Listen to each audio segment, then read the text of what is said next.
Hi, నేను doctor Sandeep Kumar Perumalla, consultant yoga, natural physician and acupuncturist. ఈరోజు మీకు నేను ఒక 64 years age person knee exercise చూపిస్తాను. చూడండి, ఇది right knee femur bone, right knee tibia bone, right knee fibula bone, right knee patella bone. ఇది left knee femur bone, left knee tibia bone, left knee fibula bone, left knee patella bone.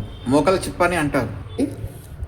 Right నీ జాయింట్లో alignment నార్మల్గానే ఉంది. Femur bone, tibia bone రెండు ఒకే ప్లేన్లో ఉన్నాయి. చూడండి, left knee జాయింట్లో alignment నార్మల్గా లేదు. దీంట్లో మనము minimal subluxation of left knee joint చూడొచ్చు. ఇక్కడ మీరు క్లియర్ చూసారంటే పటేలా బోన్, మోకాలు చిప్ప కాస్త సైడ్కి స్లిప్ అయ్యి కనిపిస్తుంది. చూడండి, ఇక్కడ రైట్ సెంటర్లో ఉంది, దాని ప్లేస్లో ఉంది. ఒకసారి చూడండి, ఇవి ఉన్నాయి కదా, ఇది రైట్ నీలో టీబియల్ స్పైక్ చూడండి, తెలుస్తుంది ఇక్కడ. లెఫ్ట్ నీలో టీబియల్ స్పైక్స్ ఇలా ఉన్నాయి చూడండి, పెరిగాయి ఇక్కడ. ఇవి అనమాట ఎక్స్ట్రా గ్రోస్ పెరిగాయి టీబియల్ స్పైక్స్. ఇక్కడ రైట్ నీ ఫీమర్ బోన్కి రైట్ నీ టిబియా బోన్ మధ్యలో జాయింట్ స్పేస్ తగ్గింది. ఓకే, అలాగే లెఫ్ట్ నీ ఫీమర్ బోన్కి లెఫ్ట్ టిబియా బోన్ మధ్యలో జాయింట్ స్పేస్ తగ్గింది. ఇక్కడ బాగా గమనిస్తే మనకి ఈ రైట్ పటేలా బోన్కి రైట్ ఫీమర్ బోన్ మధ్యలో గ్యాప్ తగ్గింది, స్పేస్ తగ్గింది. సేమ్ అలాగే లెఫ్ట్ పటేలా బోన్కి లెఫ్ట్ ఫీమర్ బోన్ మధ్యలో కూడా స్పేస్ తగ్గింది.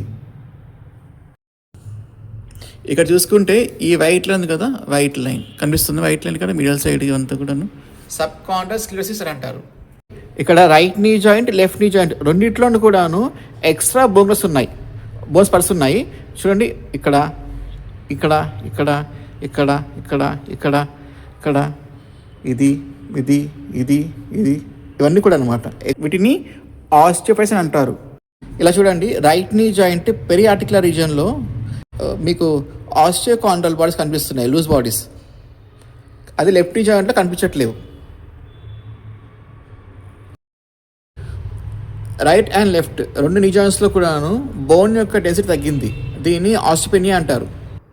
ఆస్టియోఆర్థరైటిస్ ఆఫ్ నీ అంటే మోకాల అరుగుదలని కెలిగ్రీన్ అండ్ లారెన్స్ సిస్టమ్ ప్రకారంగా చూసుకుంటే దీన్ని గ్రేడ్ 3 అంటారు, దీన్ని గ్రేడ్ 4 అంటారు.